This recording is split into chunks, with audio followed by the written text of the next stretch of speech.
Olá, eu sou Carol Tequita, seja bem-vindo ao Water Code.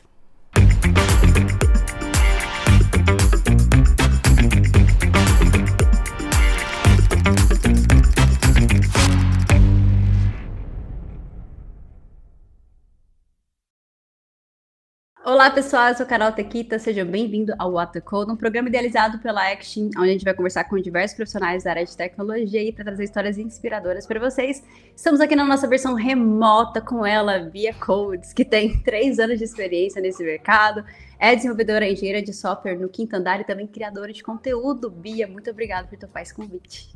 Nossa, muito obrigada a vocês por terem me convidado. Estou lisonjeada de estar aqui hoje e muito animada aí pra gente bater um papo sobre esse mundo do front-end especificamente, que é o mundo que eu atuo. É muito legal, porque todo mundo que tá aparecendo aqui, convidando aqui, eu acompanho muito o conteúdo, eu gosto bastante, eu adoro seus memes. Os seus reels que você posta lá, é muito legal. Dentro do seu conteúdo, dá pra ver que você é bem apaixonada pelo que você faz, né? Você trabalha hoje como desenvolvedora front-end. Então eu queria saber como que foi essa descoberta por esse interesse específico na programação, né, front-end. Você teve isso logo de cara? Como é que funcionou isso para você? Na verdade, não. Eu demorei bastante para me encontrar no mundo da programação, escolher uma área que de fato me interessasse. Assim, eu sou dessas pessoas que entrou na facul sem saber nada de programação, que eu não fiz nenhum curso técnico, mas a maioria das pessoas da minha sala tinha feito curso técnico, então já tinha algum conhecimento prévio, já sabia pelo menos o que era um Hello World, eu não sabia nem o que era um Hello World. Então eu cheguei lá simplesmente por conta que eu sempre fui, assim, uma pessoa muito curiosa, então eu gosto de saber como as coisas funcionam, e eu não sabia, de fato, o que cursar de faculdade. Eu acho muito cedo, né, você ter ali 16, 17 anos e ter que decidir o que você vai fazer. E aí eu só sabia que eu gostava de matemática, então eu iria para alguma área de exatas, mas também as engenharias eram difíceis ali de me conquistar. Engenharia civil, eu ficava assim, nossa, não. Como eu gostava de mexer em computador, então jogar joguinho de computador, fuçar no computador no geral desde criança, então eu pensei, talvez alguma coisa relacionada a esse negócio aqui de computação, engenharia de software. Mas assim, de fato, não sabia ao certo o que era isso, o que era esse mundo. Eu me joguei, caí de paraquedas nesse mundo. Então, eu sofri bastante ali no comecinho do curso. A minha primeira linguagem de programação foi C, então assim, é muito abstrato para quem não conhece nada de programação e já cai ali para fazer estrutura de dados com C.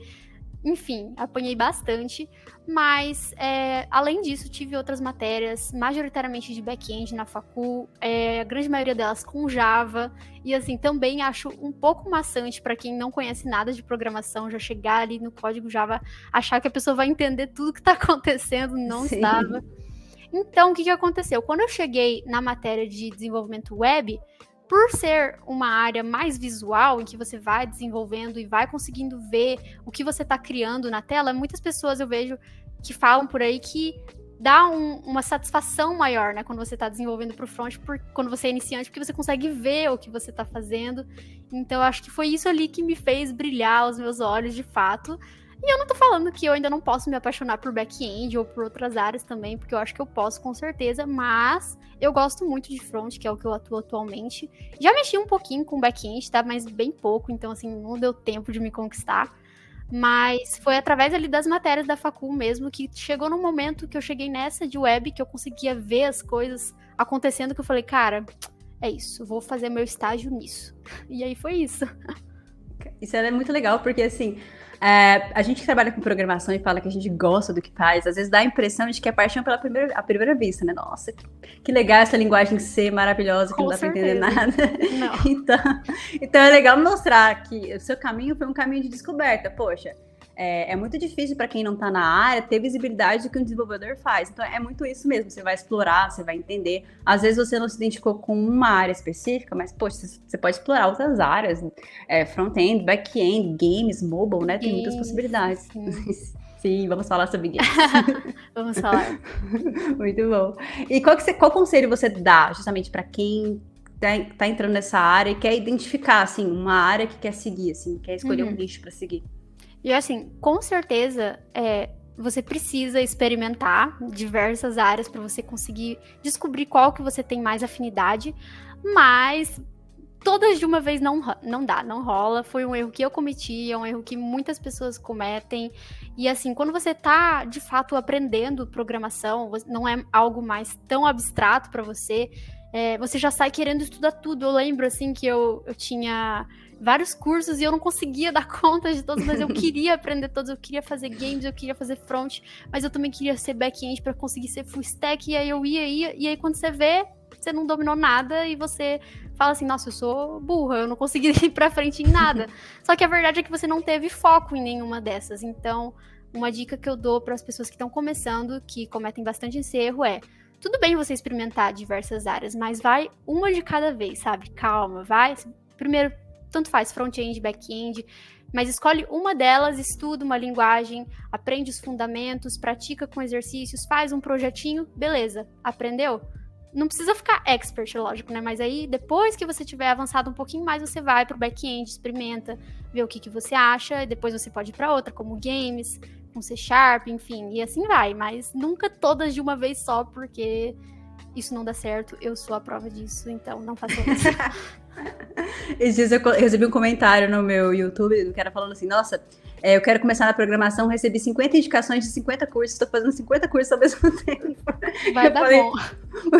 Por favor, não faça isso, tenha foco no começo, porque é realmente um erro muito comum, né? Sim. E, assim, no seu dia a dia, o que você faz, assim, no seu dia a dia como desenvolvedora? Qual que é a sua rotina?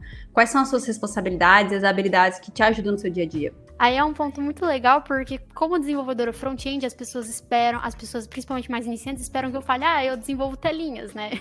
Eu faço ali, posiciono a div, coloco os elementos na tela, mas, por incrível que pareça, na empresa que eu tô trabalhando hoje, que é o Quinto Andar, que é a maior empresa que eu já trabalhei, eles já têm uma arquitetura de front-end bem consolidada, eles têm design system, então assim, muita coisa já vem pronta nesse design system. Eu não tenho que ficar criando ali o CSS de todas as coisas que eu posiciono na tela. Eu fico mais concentrada nas regras de negócio, então, por exemplo, consumir APIs no front-end, popular as tabelas, ou elaborar lógicas para formatar dados, renderização condicional, mas assim, de fato, nessa empresa que eu tô, não tô mexendo tanto com CSS, o que é esperado, assim, da maioria das pessoas que são iniciantes de front. Mas, nas outras empresas que eu trabalhei, todas, assim, sem falta, eu mexia diretamente no CSS, colocava um background color das coisas, posicionava, isso também é absolutamente normal. É algo que eu tô passando pela primeira vez mesmo, assim, de focar não tanto nessa parte, sim nas outras coisas que também compõem um desenvolvedor front-end. Então tá sendo uma experiência bem legal pra mim. Também tem outras coisas, né? Tipo, criar testes, pra ver se tá funcionando a aplicação, como também fazer discoveries, né? Principalmente nessa empresa que eu tô, que é bem grande, tem muitos contextos. Às vezes a gente precisa desenvolver uma funcionalidade que o nosso time não sabe por onde começar, tem que fazer um discovery, que é literalmente uma descoberta aí de quais são as regras de negócio envolvidas para aquela funcionalidade, qual tabela, de qual banco eu preciso pegar para puxar as coisas. Então, tem muito, muito mais coisas além de construir telinhas no front, que eu acho que precisamos discutir sobre isso. Tem sempre essa coisa, né? Que, Exato. tipo, você vai lidar com a interface, você vai centralizar um botão, você vai mudar. Exato. Não é bem isso que funciona, galera. Tipo assim, você vai usar, tipo, lógica da programação, basicamente, vai resolver problemas, independentemente da área que você esteja. Decepcionar vocês, galera, mas não é só isso. Não, pode até começar sendo assim. Eu lembro quando eu tava começando fazendo minhas primeiras landing pages com HTML e CSS, era tão bom, mas assim, a realidade é diferente. Exato, eu tô ensinando programação para uma das minhas amigas, aí ela pensa muito à frente, assim, então eu tô lá desenvolvendo um index.html, outro index.html, ela fica, Bia, mas quando você tava trabalhando, você fica criando zilhões de index.html, eu, não, calma, não é só isso. Calma lá, né? É bem diferente. E realmente, isso muda de contexto de empresa para empresa. E é legal, né? Porque você aprende coisas diferentes ali em cada projeto. Sim. Acho que essa é uma habilidade muito importante para o programador, né? Tipo, saber se adaptar às coisas, né? Com certeza, ser mais autodidata também. Você acredita que, você falou que faz bastante discovery e tal, você acredita que para um desenvolvedor front-end é importante estudar sobre a experiência do usuário, conceitos de design? Porque é uma pergunta que sempre me fazem, né? Desenvolvedor front-end tem que estudar design também?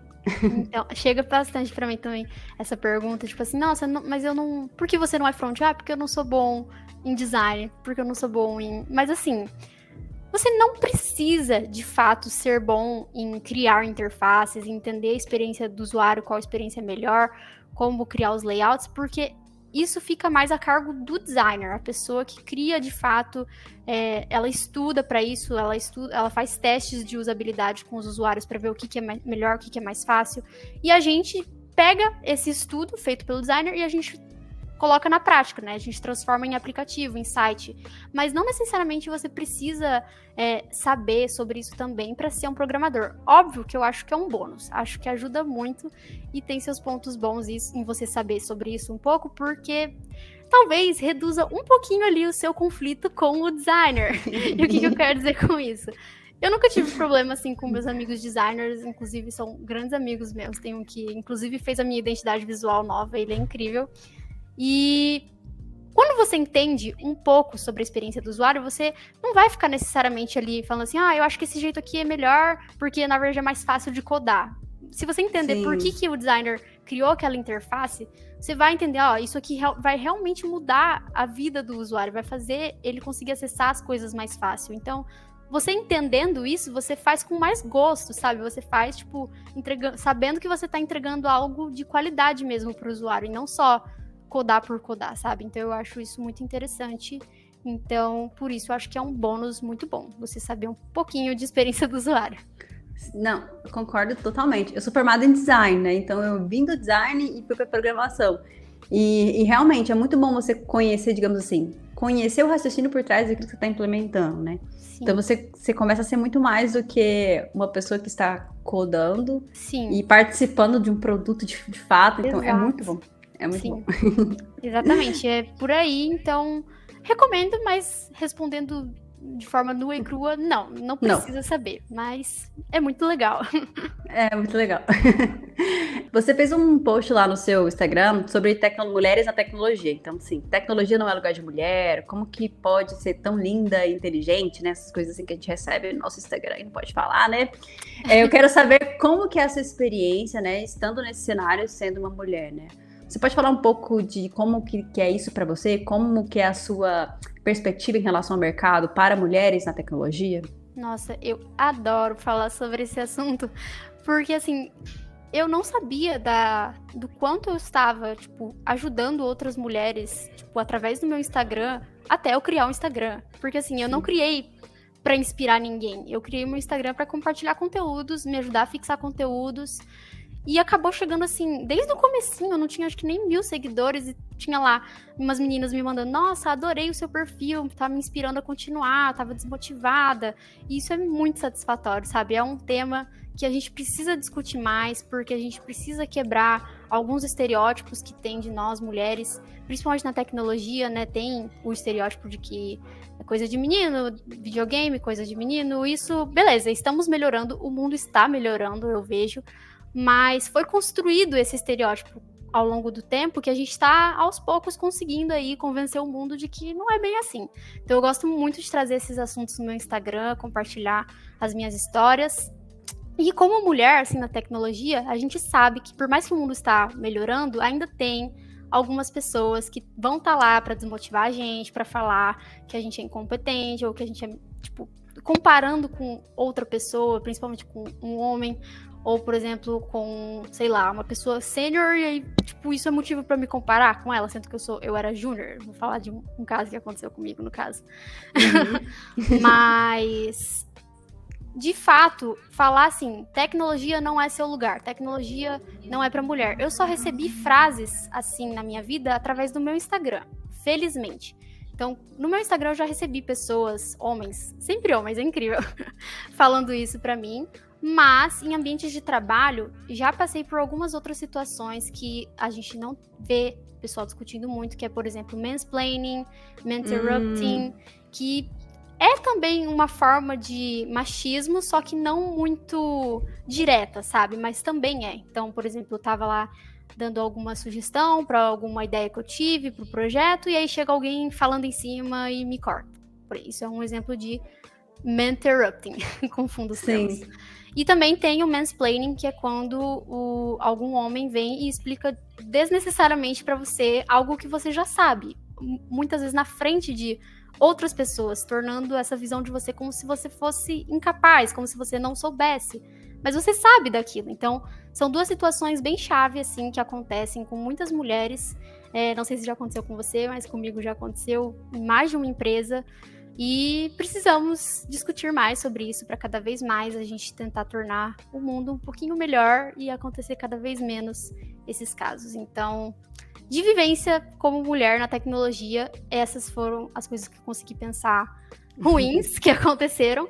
Mas é lógico que, tipo assim, já aconteceu de eu também entrar num time de tecnologia e eu ser, por exemplo, a única mulher.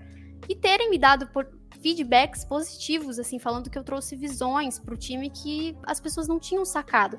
Inclusive, existem pesquisas, eu não vou lembrar o nome, que dizem, né, que quanto mais diversidade você tem em times, melhor são as soluções que você cria. Então, isso, pelo menos comigo, os feedbacks foram bons e isso se concretizou na prática. Então, eu fiquei bem feliz. Então, venham mulheres pra TI, porque é tudo de bom. Tudo de bom. Não, com certeza. Eu já passei, assim, por algumas situações, e eu não sei se aconteceu com você, mas a primeira vez que eu passei por uma situação assim, porque a gente fala sobre isso, a gente fala sobre empoderamento na internet e tal, mas quando acontece com a gente, eu não sei, mas eu fiquei tipo assim, caramba, aconteceu comigo, e aí? Eu fiquei meio em choque, tipo assim, sério? Sério mesmo que você tá, tipo... Isso acontece mesmo? Você tá realmente achando? Você tá realmente falando em cima da minha fala e tendo os créditos por isso? Exato. Foi um choque muito grande de realidade. Eu falei, cara, eu preciso falar mais sobre isso no meu Instagram, que eu não falava tanto, porque, olha só, isso acontece mesmo, de fato, Pois assim... É um baque. É um baque muito grande, né? Mas o que você acha que a gente pode fazer para mudar essa situação, assim, trazer mais mulheres para essa área de tecnologia? Eu acho que, primeiramente, nós estamos criando um papel muito importante aqui, tipo, em ter as nossas redes sociais para poder inspirar outras mulheres. Inclusive, você foi uma das minhas inspirações para criar o meu Instagram também. Legal. Eu sei que você também estava mais ali pelo YouTube, mas eu já tinha te visto várias vezes também. Mas ser essa referência, sabe, para as outras meninas, eu acredito que você deve receber também vários depoimentos de meninas no Instagram, no YouTube, seja onde for. Então, isso é um papel muito importante que nós já estamos fazendo e cada vez mais eu vejo que tem crescido o número de influenciadores nessa área, que são mulheres. Sim. Também acredito que as empresas têm um papel muito importante aí, seja fazendo processos seletivos exclusivos para mulheres, programas de capacitação de mulheres para poder fazer contratações. Eu vi que tem várias empresas que já fazem isso. E também na empresa que eu estou hoje, por exemplo, no Quinto Andar, eu acho legal que tem dentro da empresa, para mulheres que já foram contratadas, programas para poder capacitar essas mulheres para serem líderes. Porque ainda temos um número um pouco menor de mulheres na liderança, embora o número total de engenheiras de software e engenheiros homens está quase se igualando na empresa que eu estou hoje, mas ainda temos menos mulheres líderes, porque é uma coisa um pouco mais difícil, porque a gente tem muita síndrome do impostor, a gente mesma não acredita no nosso potencial, como que a gente vai achar que a gente merece ser líder? Isso é um assunto que eu tô lendo bastante sobre e eu vejo que tem pouquíssimas mulheres líderes porque nem elas mesmas acreditam que elas são capazes de estar ali nessa posição de liderança e por isso que elas não estão, porque elas mesmas estão com essa síndrome do impostor. Sim. Então, esses programas eu acredito que ajudam bastante. O que mais? Acho que é isso, no geral, precisamos de mais líderes mulheres. Sim. Para atrair mais. Representatividade é bem importante, né? Tipo, você, por exemplo, o seu Instagram, quando eu comecei a criar criar conteúdo, eu via muito o Instagram da Silvia, né? Que também cria conteúdo em relação a mulheres na tecnologia. Então é muito legal quando você vê, poxa, ela tá fazendo, que legal. Então, tipo, isso inspira, é muito... Com certeza você tá inspirando muitas mulheres ali a desmistificar algumas coisas, interessar pela área. Então, acho que é um ponto muito importante mesmo. Nossa, muito importante. Eu adoro o que eu venho construindo, o que a gente vem construindo. E assim, é isso que é o que mais tem me motivado a continuar hoje em dia, eu acho. Porque é cansativo. A gente que é criador de conteúdo e trabalha, a gente tem 2 empregos, né? Assim, dá muito trabalho, mas isso me mantém motivada. A gente é basicamente o Július do eu. Todo mundo. Sim. Sim. Mas assim, olha, no time que eu tô hoje, eu sou a única mulher. E eu senti uma coisa meio assim que nos projetos que eu participei internacional, não sei porquê, mas parece que é pior um pouco essa questão de ter mais mulheres no meio. Talvez aqui no Brasil a gente tenha talvez mais políticas para trazer essas mulheres para cá, e lá fora nem tanto, não sei, pelo menos a minha percepção. Mas você já trabalhou, já teve uma experiência internacional que foi trabalhando com uma startup do Canadá, né? Como que foi essa experiência para você? Como foi esse desafio? Quais foram as principais diferenças que você poderia citar? Foi, nossa, uma experiência incrível. Com certeza, no futuro, quero voltar a trabalhar pro exterior. É uma experiência sensacional. Você bota o seu inglês pro game aí, depois de muitos anos enferrujado. Então, cara, foi surpreendente. Eu tava trabalhando numa empresa brasileira mesmo, né? Normal. Eu tinha acabado de ser contratada como júnior. E eu não tava procurando outro emprego. Eu tava só de boa lá, trabalhando e tal. Mas eu sempre tive o meu LinkedIn atualizadinho, postava coisas que eu tava estudando. Mas assim, sem buscar emprego.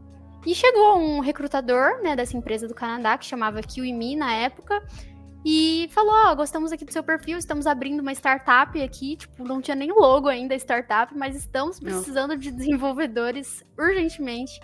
Topa bater um papo com a gente hoje? Aí eu, hoje? Calma lá, não, peraí. Fazia muito tempo que eu não praticava meu inglês, né? Eu estudei criança em inglês, então eu tenho essa facilidade pra falar, mas fazia anos que eu não falava, então eu fiquei assim, dei uma desculpinha, falei, não, pera lá, pode ser amanhã, pra eu pelo menos praticar um pouco, mas eu não falei que era por isso, né? Eu falei que eu não podia. Mas aí foi super tranquilo, assim, o bate-papo, por incrível que pareça, foi bem descontraído, eles pareceram ter gostado de mim, falaram que iam me dar um retorno em, sei lá, uma semana, pra fazer um bate-papo mais técnico e fica por isso. Daí eu, beleza. Daí no outro dia eles já tinham me respondido falando que queria marcar o bate-papo técnico, daí eu, meu Deus, surtando, né? Mas beleza. Aí no bate-papo técnico eles fizeram algumas perguntas assim relacionadas às tecnologias de front, como que eu resolucionava alguns problemas X que eles passavam, aquele bate-papo técnico. Não precisou ser um live coding, o que é uma etapa muito comum em entrevistas, mas sim, eu estava desesperada achando que eu ia ter que fazer um live coding, então eu fiquei virada da noite praticando. Mas acabou que não precisou, foi um bate-papo bem mais assim descontraído mesmo. E foi isso, foi assim, em 2 semanas eles me contrataram pra trabalhar pra eles e eu estava lá.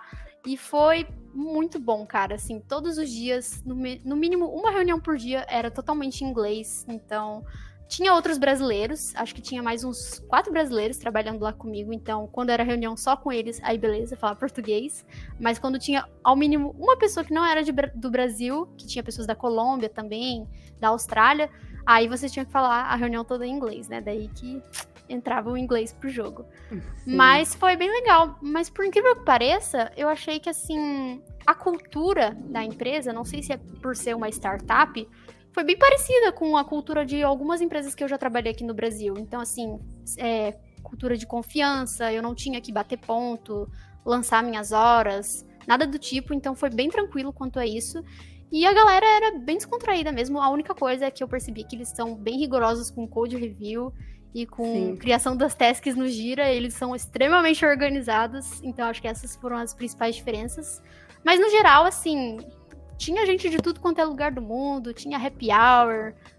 Aquele clima descontraído de startup. É bom que você, assim, você topou um super desafio, né? Então, tipo assim, a síndrome do impostor você controlou. Se você um dia teve, você controlou ela muito bem. Porque não. Ela estava lá, eu estava na entrevista, ela estava aqui, ó. Você tá fazendo o quê aí? Mas, cara, é muito importante, sabe? Você ter coragem de topar esses desafios, porque eles fazem total diferença. Uma das minhas primeiras experiências no mercado de tecnologia foi justamente trabalhando como freelancer para uma empresa de jogos... acho que é de Miami. E aí, eu lembro que eu falei, gente, mas será que eu vou mesmo? Mas assim, cara, eu vou, porque, sei lá, se eu vou ter essa chance outra vez, e deu certo, então. É a mesma coisa. Eu falei, cara, quando que eu vou ter essa chance de um cara aleatório no meu LinkedIn? Sim. Eu preciso ir, daí eu fui. Sim, o não você já tem que tentar, sim. Exato. A gente tá vivendo, assim, a gente viveu um boom muito grande no mercado de tecnologia, né? principalmente por conta da pandemia e tal, transformação digital. Só que hoje a gente está vivendo um cenário um pouquinho diferente. Então a gente está vendo algumas ondas de layoffs, o cenário econômico está um pouco diferente, né? Você acredita que esse mercado realmente está saturado, ele vai saturar em algum momento? Muita gente fala que tá. Eu acredito que não tá saturado, até porque ao mesmo tempo que tem diversos profissionais de tecnologia virando programadores agora, que deu esse boom, tem diversas, cada dia uma empresa nova é fundada, tem várias empresas. Parece que é proporcional, sabe? Nasce um programador, nasce uma empresa. E nasce um framework, né? Você fala, você piscou, nasceu um framework. Mas eu acredito que não tá saturado, não. Às vezes os júniors, acho que, e estagiários, pessoas que estão tentando a primeira oportunidade, pensam muito isso, porque é muito difícil, né, você conseguir a sua primeira vaga. Então, a pessoa vê, não consegue entrar, fala assim, nossa, tá saturado, saturou. Só que a verdade é que a primeira oportunidade é a mais difícil de você conseguir. Então, não se desesperem, júniors. Isso é um processo, infelizmente, normal. É difícil, mas vai ter uma vaga para você. Eu acredito que o mercado não tá saturado. E tem pesquisas também que falam que até, sei lá, 2025, 2026, não lembro, vai ter aí 800 mil vagas de desenvolvedores para serem preenchidas no mercado. Então, não tenho que se preocupar. Na minha visão, acredito que vai ter vaga para todo mundo aí. Sim, eu atribuo muito essa sensação de saturação, talvez para pessoas que não vivem o mercado de fato, sabe? E aí, cara, o mercado de tecnologia é muita loucura, muita coisa acontecendo ao mesmo tempo. Então, assim, a galera não consegue acompanhar, porque realmente você tem um boom de startup, aí depois surge outra, É muito mais dinâmico do que outros mercados. Então, eu acredito que isso pode assustar um pouquinho, pode contribuir para essa sensação ali. Mas eu concordo com você. Com certeza. Falando da barreira de entrada, justamente você falou, a primeira oportunidade é justamente a mais difícil, né? A partir do momento que você tá dentro do mercado, cara, você tá com a vida feita porque tem muita oportunidade aí para você poder crescer.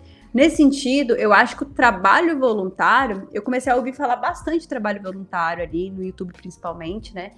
Pode ser uma alternativa legal para você ganhar experiência. E você trabalhou como voluntária numa empresa de games, olha só que legal. Olha só que coincidência. Sim, eu queria saber como foi essa experiência para você e como que isso te ajudou na sua carreira. Nossa, essa época aí foi muito legal. Eu tava na facul e eu tava no meio daquele monte de matéria que eu já falei que eu não tava me encontrando, eu não tava me identificando, matéria back-end, SQL, requisitos, enfim, nada me satisfazia. Mas eu via que meus amigos já estavam todos estagiando, todos trabalhando e eu lá. Eu falei, cara, vamos ver o que tem nessa incubadora aqui do TFPR, que foi... A minha faculdade é essa, né, o TFPR, e tinha uma incubadora tecnológica lá que tinha várias empresas sendo fundadas, e uma delas era uma empresa de games, que chamava 2Dverse, era uma empresa de jogos 2D. Muito legal, por sinal. Eles já fizeram um joguinho até pro Maurício de Souza. Legal. Mas assim, eu vi que eles estavam procurando voluntários para qualquer área. E aí eu não sabia, tipo, programar direito na época. Eu só sabia o mínimo das matérias. Falei, vou tentar qualquer coisa lá, ver o que dá. Fui e até que eles falaram, a gente tá com uma posição aqui de animador 2D. Animador 2D, tipo assim, nada a ver com programação de fato, porque eu só tinha que pegar as ilustrações que os artistas criavam e colocar lá numa plataforma que era a Dragon Bones. Dragon Bones, cara, era uma plataforma assim, acho que é open source, não lembro. Mas enfim, e tinha que animar os personagens pra colocar no jogo, mas eu não mexia de fato com programação. Mas por que eu acho que mesmo assim foi uma experiência que valeu super a pena? Porque pela primeira vez eu tive essa experiência de estar dentro de uma empresa, com um time, tava rodando sprints, então o ciclo de desenvolvimento, embora eu não fosse uma desenvolvedora, eu estava lá inclusa para ter as entregas e tudo mais. Então essa convivência, né, de trabalho em equipe, que eu nunca tive antes, também foi muito boa. E, cara, foi muito divertido, assim. Eu não me arrependo em nada, mesmo que eu não tenha programado nada de fato. Eu acho que foi uma experiência super legal pra mim, pra minha vida. E eu levo eles, assim, comigo no meu coração, porque foi incrível. Você trabalharia com games de novo? Lógico. Nossa, é claro. Eu não ia falar nada, mas já que você perguntou, aquela. Eu, tipo assim, tive a matéria depois na faculdade optativa, né, de desenvolvimento de games, que era com Unity e C#. Ai, muito bom. Nossa, eu achava tão legal, eu achava incrível. E o professor era um amor, sabe aqueles professores que amam o que fazem e fazem com gosto? Então acho que isso me cativou também, tipo, Eu adorei, eu super trabalharia com games de novo. Eu tô só naquela, como que fala? Naquela situação de programador que já está inserido no mercado, já está com Sim. seu emprego acomodado, e em que hora que ele vai ter tempo para estudar uma outra área para migrar, né? Mas super trabalharia com jogos, com certeza. Inclusive, a gente super pode trocar ideia depois sobre linguagens dessa área que você me recomendaria, porque eu super me interesso. É isso. Cara, é muito bom. Tipo assim, me apaixonei pela tecnologia por conta dos jogos, com certeza. Ai, eu achei incrível.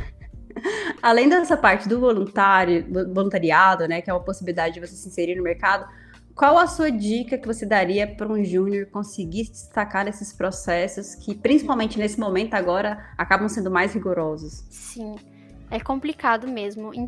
Eu acredito que para você conseguir passar da primeira fase de uma entrevista, você precisa treinar o seu pitch, você precisa treinar a vender o seu peixe, estudar a empresa, né? Uma coisa que eu não fazia antes, né? Uma habilidade que eu fui desenvolvendo com o tempo, fazendo entrevistas, eu descobri que eu ia melhor quando eu realmente me preparava de fato, né? Sim. Mas no começo você não sabe que você tem que se preparar tanto assim, você só chega na entrevista e pronto, né? Mas não. Quando você tem essa preparação, então busca, assim, os pilares da empresa. Normalmente no LinkedIn da empresa deve ter, ou no site. Fuça na internet, faça o seu serviço e busca tudo sobre a empresa. Para você conseguir chegar na entrevista e falar por que você se interessa nessa empresa. Ah, me identifico com esse pilar aqui, me identifico com essa linguagem que vocês usam, não sei o quê. Esse tipo de coisa, sabe? Vocês têm que se preparar de fato para a entrevista, em vez de só chegar lá achando que um milagre é fazer você saber responder todas as perguntas de fato. E acho que além disso também, deixar o seu LinkedIn bonitinho, arrumadinho, né? Que nem eu não esperava aquela oportunidade de trabalhar para uma empresa gringa, remoto, ganhando em dólar. Eu fiquei assim, gente, como assim? Então, eu só consegui isso porque o meu LinkedIn estava atualizado com as minhas tecnologias, eu fazia publicações, não sei se sempre assim, né? Uma vez por mês, fazer uma publicação de algum conhecimento que você adquiriu. Essas coisas atraem recrutadores também. Então, é uma outra dica aí para vocês conseguirem atrair propostas também. Com certeza. Até para estar no lugar certo, na hora certa, você tem que estar preparado. Exato. Então, se prepare. Você cria conteúdo, é palestrante e tal, envolvida com a comunidade, deve conversar bastante com a galera. Na sua vivência, quais são os principais erros de programadores iniciantes? Boa. Principais... tem um aqui que eu lembrei, que é muito importante, que todo programador iniciante comete, sem exceção. Então, se você que está me ouvindo é um programador iniciante, você provavelmente já cometeu esse erro. Brincadeira. Mas é muito comum mesmo, que é assim, quando a gente está aprendendo, é normal a gente ir perguntar, tirar dúvidas, para poder descobrir como é que faz as coisas, né? Você é iniciante, você não conhece tudo, então é normal. Mas chega um ponto em que a gente se acomoda um pouco nesse negócio de perguntar as coisas e acaba perguntando demais, mas não tô falando que é ruim fazer perguntas é bom, mas se você acaba perguntando demais, os seniors do seu time ou os gestores, enfim, vão acabar percebendo que você tá, em vez de querer ir descobrir as coisas sozinho, só acomodado indo e perguntar tudo pro senior e fica por isso. E aí o que acontece? Quando você consegue descobrir as coisas por conta própria, né, você acaba se tornando autodidata, o que é uma característica muito importante em devs hoje em dia. Então, eu acho que a característica mais importante em devs é você conseguir aprender sozinho, porque todos os dias do trabalho eu me deparo com alguma situação de alguma coisa que eu não sei fazer e eu preciso aprender a fazer sozinha. Hoje em dia eu trabalho como planner, eu não vou sair toda hora, ficar perguntando toda hora, eu preciso conseguir fazer sozinha. Então, sabe o que você pode fazer? Refina um pouco as suas perguntas antes de perguntar. Tenta fazer sozinho antes. Então, se você quer saber o que é alguma coisa, tipo, o que é view? Pesquisa antes, sabe? Tipo, tenta ver.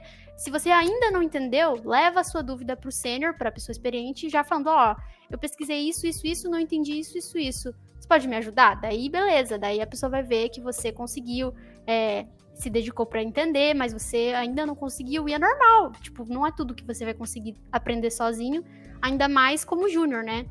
Mas então é isso, tipo, vou dizer um erro, mas assim, é um aprendizado aí. Tentem, tipo, sempre pesquisar as coisas sozinhos antes, do que ficar toda hora, assim, cutucando o sênior, assim, o que é isso? O que é isso?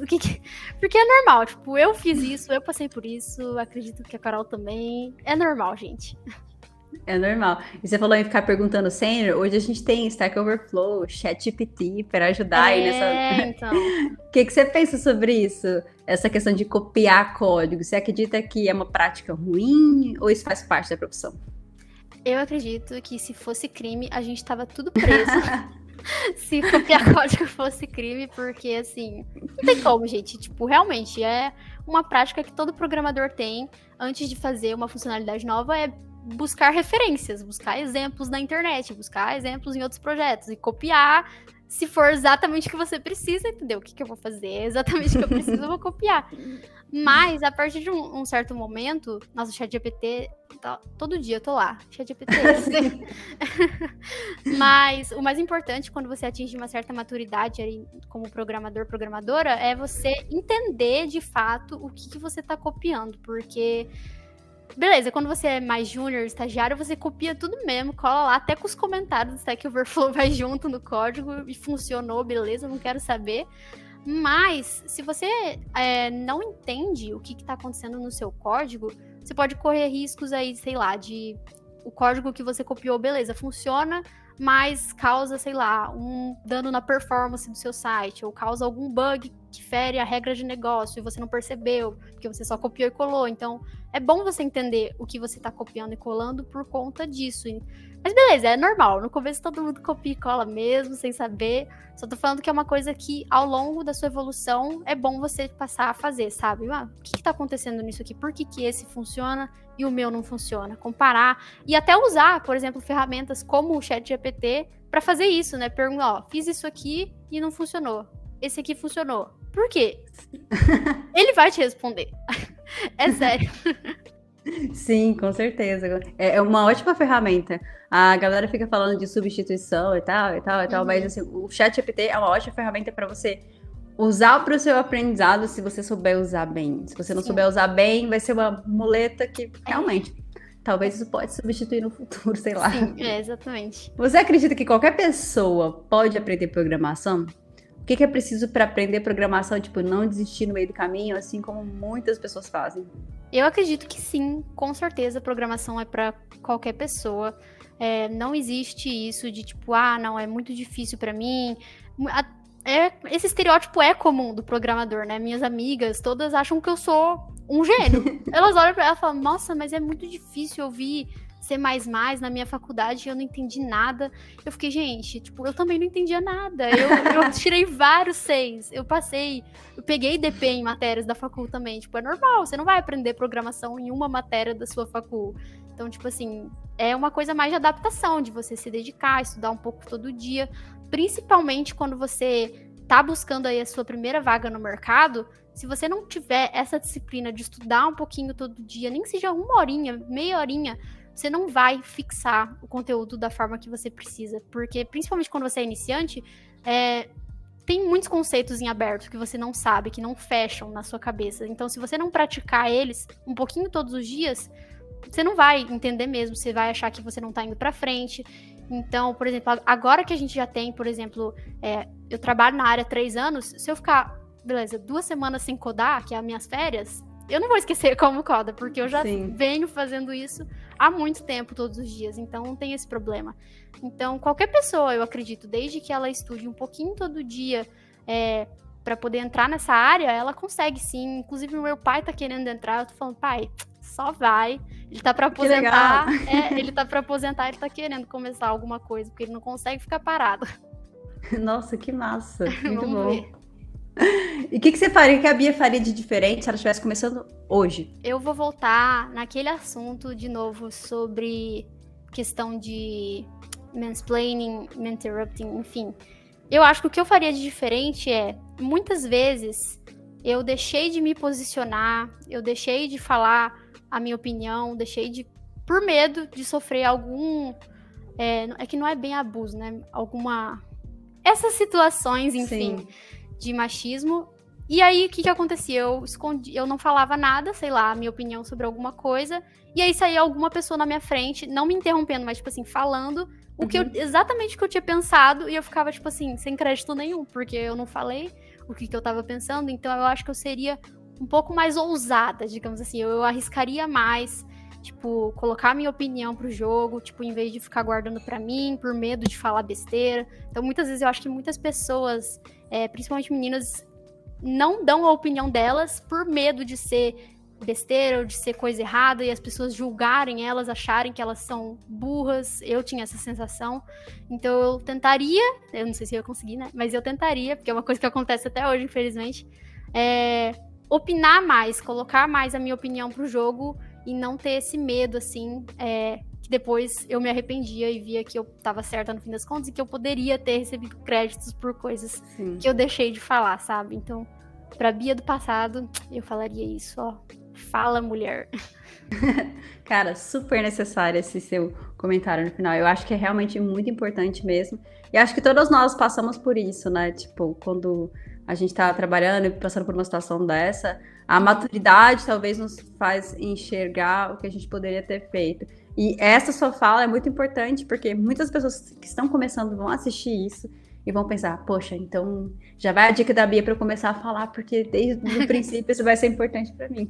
Sim, nunca tem, tipo, tem uma frase legal que eu vi uma outra amiga minha, que também é influencer, falar uma vez, acho que foi a Shirley, ela também tem Instagram, acho que era alguma coisa, tipo, não tem nada que um sênior não saiba que um júnior não possa ensinar. Então, tipo assim, opinem, se vocês têm uma opinião, falem, tipo, nunca vai ser em vão. No máximo, se alguém discordar, vai falar que vai discordar e você vai entender por quê e vai ser um aprendizado pra você. E é isso. Então, nunca é em vão. Mas eu entendo esse medo, sabe, de falar, Sim. o medo de ser julgada, mas o mundo está evoluindo, galera. Eu acredito que cada vez menos vamos ter essas situações, assim, que vão nos deixar desconfortáveis.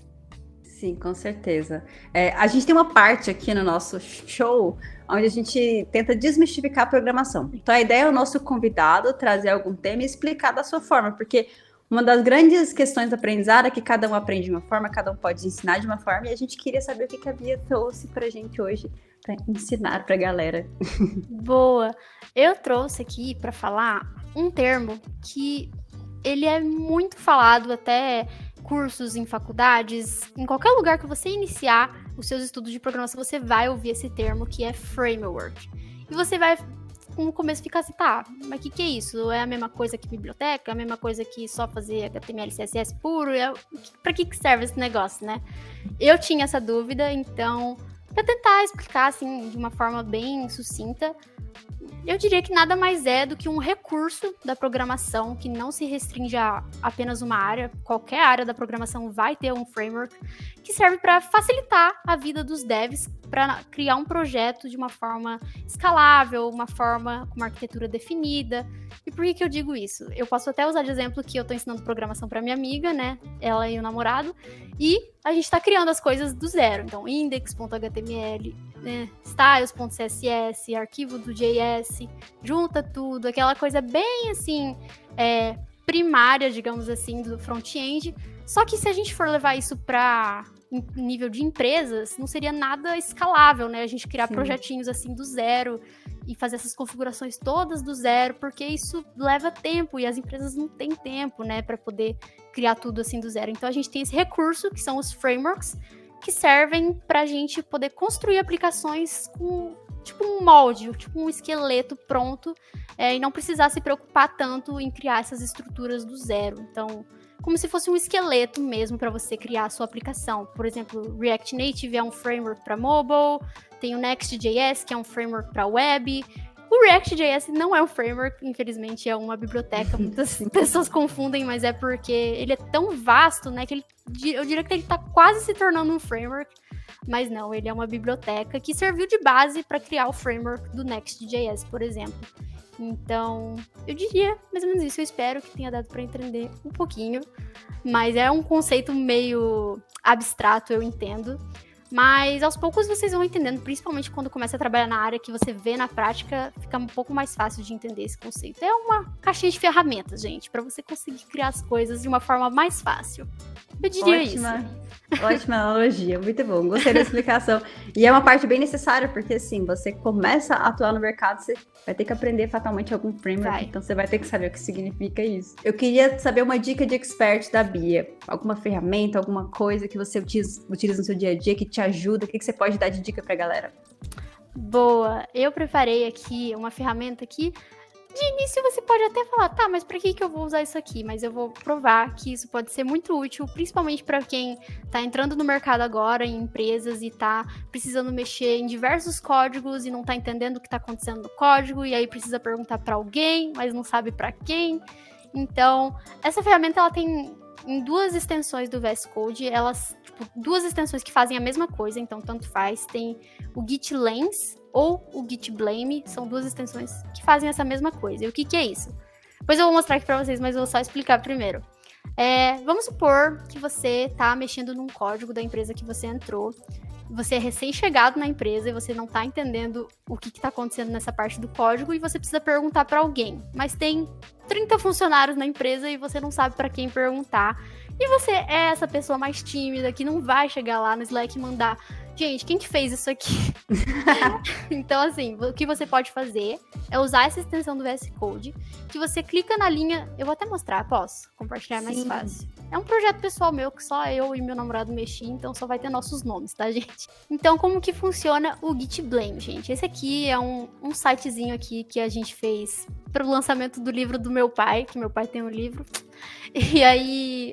eu e meu namorado trabalhamos juntos e vamos supor que eu tenho que dar uma manutenção aqui para esse código, aí eu venho, não lembro o que essa linha aqui tá fazendo, e eu venho, opa, Matheus Oliveira Pereira foi o último a commitar essa linha. Então é legal essa extensão porque aí você consegue vir até pro commit específico que fez essas alterações e ver o que aconteceu nesse commit, como que isso foi codificado, e você também vê o nome da pessoa. Então, por exemplo, se o Matheus Oliveira Pereira fosse uma pessoa que trabalhasse na minha empresa, eu poderia ir lá mandar uma mensagenzinha: ó, eu vi que você codou isso aqui e tal.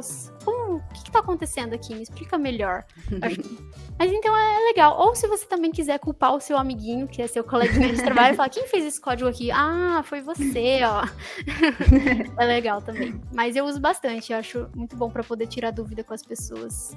O triste é só que nem a Carol falou, quando é a gente mesmo que fez. É quando a gente que fez. É. No Xcode, isso já é nativo da IDE, né? Você já pode legal. ver, tá?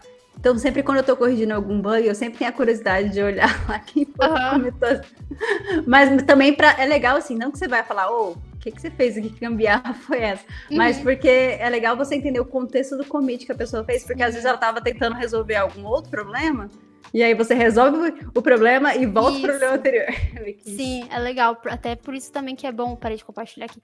Por isso que é legal também você, aproveitando o gancho, fazer commits bem escritos, né? Tipo, escrever o objetivo daquele seu commit, o que tá acontecendo, quais testes foram criados. E aí, quando você vem aqui, você consegue ver tudo isso, só clicando na linha do código que você quer. E dá pra você pegar todo esse contexto aí do que tá acontecendo. Então, valeu por complementar, Carol. É muito bom essa extensão. Muito bom. Agora vamos para uma parte que a gente chama assim de eu nunca na programação. Vou fazer algumas perguntinhas para você, e você responde se já aconteceu com você ou não, mas a ideia é desmistificar algumas situações para mostrar que isso pode acontecer com todo mundo. Boa, beleza. Ó, eu nunca copiei um código inteiro do Stack Overflow sem saber o que eu estava fazendo. Já. É para baixar os dedos quando fez? Eu já fiz. Eu fiz a primeira vez, o primeiro episódio que a gente gravou foi com o Bruno Germano. Ele falou assim: nossa, se fosse com bebida, eu já tava bêbado aqui. Já tava bêbado nessa primeira, já. Sim. Ó, eu nunca falei que a internet caiu pra fugir de uma reunião. Eu já, gente. Era uma reunião assim que eu não precisava estar, entendeu? Sabe? Era um e-mail. Podia ser um e-mail, entendeu? Ai, tá instável. Eu nunca disse, na minha máquina funciona. Já, com certeza. Várias vezes, gente. Várias vezes, tipo, eu fazia aqui, chegava a minha colega, minha pair, Bia, aqui a minha pair chama Bia também, tá, gente? Tem outra Bia no meu time, ela fala: Bia, no meu não tá indo, não. Aí eu, putz. Mas no meu tá, e aí? Eu nunca provei um PR sem ler, só na amizade mesmo. Já também. Às vezes é necessário, a gente tem que fazer a entrega, tá sob pressão, a minha amiga vai e chega. Bia, confia, tá funcionando, só a prova.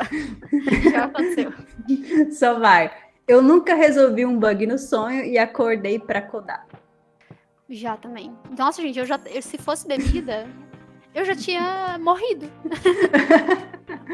Bom, você bateu o nosso recorde, eu acho. Eu não sei se a gente tem um recorde, mas acho que você deve ter sido a única que respondeu sim pra tudo. Muito bom. Caraca, gente, eu não sei se eu fico feliz ou triste. Ó, eu vou compartilhar a minha tela aqui. Vou só explicar aqui. Não, a gente tem uma parte aqui do show que é explicando memes da programação para pessoas leigas. Então eu vou te mostrar um meme e eu queria que você explicasse esse meme para pessoas que não entendem de programação. Nossa, esse aqui é ótimo, gente. Bom, aqui nós temos um senhor falando: programação não é estressante, disse o Harold, de 22 anos. Como você pode ver, ele está com várias expressões de velhice, por causa que tem tanta coisa estressante na programação que você acaba ficando assim, ó, que nem o Harold, ficando todo estressado aos 22 anos, com uma aparência de 60 anos. Não, gente, muito bom. Eu me identifico super, assim. Espero que eu não esteja como Harold, mas compartilho desse sentimento. Mas enfim, gente, venham pra programação, mas vai ser estressante. Vai ser estressante, sim. Resolver problemas, gente, problemas é uma coisa que estressa, que cai os cabelos, isso acontece, então faz parte da vida do programador, isso é da nossa rotina. Bia, foi sensacional. Tipo, muito legal conversar com você, foi muito divertido esse bate-papo. Eu queria que vocês deixassem esse momento final aqui para você se despedir, para você deixar sua mensagem final para a galera e também compartilhar aí onde o pessoal pode encontrar o seu conteúdo aí na internet. Mas desde já, muito obrigada por ter topado bater esse papo com a gente, foi muito legal mesmo. Muito obrigada a vocês por terem me convidado. Eu amo muito o conteúdo de vocês, da Extin também. Então, é uma honra novamente eu estar aqui com vocês. Um recado final que eu posso deixar principalmente para as meninas que querem entrar no mundo da programação. A gente sabe que não é fácil, que tem muitos preconceitos, que tem muitas pessoas machistas que nos desmotivam e que vão falar que não é o nosso lugar e tudo mais, mas resistam, porque isso não existe, gente. Programação não tem gênero, não tem cor, não tem nada, é para todas as pessoas. Eu reforço muito isso no meu Instagram, é quase que o meu slogan, que programação é para qualquer pessoa. Então, se vocês se sentirem desmotivadas, acontecer alguma coisa, não hesitem também em vir conversar comigo, qualquer pessoa, homens, mulheres, qualquer pessoa. Estou aberta no meu Instagram, e já aproveitando, então, é a minha fonte mais provável que eu vá responder, é o meu Instagram. Eu tenho o TikTok também, mas é @bia.codes, no meu Instagram.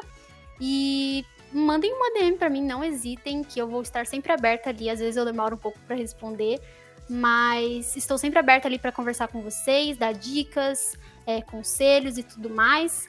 E acho que é isso. Foi sensacional, Bia, valeu demais. Pessoal, eu espero que vocês tenham gostado demais desse episódio do Wild the Code. Até o próximo episódio.